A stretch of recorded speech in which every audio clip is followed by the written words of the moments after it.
Welcome to Corner Maths class. If we toss a coin 2026 times, then the probability of getting at least one head is. ఒక కాయిన్ని 2026 times మనం ఎగరవేస్తే కనుక కనీసం ఒక్కసారి head పడడానికి probability ఎంత అంటాడు. ఇక్కడ ప్రాబిలిటీ ఫార్ములా మనకి probability equal to number of all favourable outcomes by number of all possible outcomes అనే ఫార్ములా తెలిసి ఉండాలి. అదేవిధంగా కాయిన్ మనం ఎన్ టైమ్స్ వేస్తే కనుక వచ్చే టోటల్ పాసిబుల్ అవుట్కమ్స్కి ఫార్ములా తెలియాలి.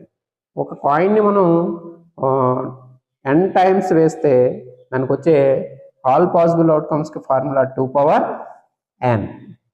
అయితే ఇప్పుడు ప్రాబిలిటీ ఫార్ములా ప్రకారం మనకి టోటల్ ఆల్ పాసిబుల్ అవుట్కమ్స్ ఏమవుతాయమ్మా, మనం కాయిన్ ఎగరవేస్తే ఎన్ని టైమ్స్ ఎగరవేస్తాము? 2026 టైమ్స్. అంటే ఎన్ ప్లేస్లో మనం 2026 వేస్తాం. అంటే ఆల్ పాసిబుల్ అవుట్కమ్స్ 2/2026. అందులో మనకు కావాల్సింది ఏంటి? Getting at least one head. కాబట్టి ముందు అట్లీస్ట్ వన్ హెడ్ అయితే మనకి కనీసం ఒక హెడ్ కూడా లేకుండా ఉండేది ఒకే ఒక ఛాన్స్ ఉంటుంది.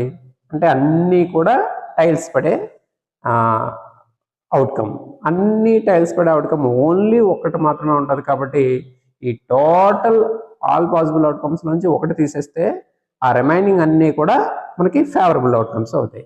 కాబట్టి ఫేవరబుల్ అవుట్కమ్స్ ఏమవుతాయంటే 2/2026 లోంచి ఒకటి తీసేయాలి. కాబట్టి మనకి ఆన్సర్ 2/2026 - 1 అనేది favourable outcome, all possible outcome 2/2026. కాబట్టి ఆప్షన్ 3 అనేది రైట్ ఆన్సర్. ఈ విధంగా మనం ఈ సమ్ని చేయొచ్చు. ఇది పాలిటెక్నిక్, ఏపీఆర్టీసీ స్టూడెంట్స్కి బాగా యూస్ఫుల్.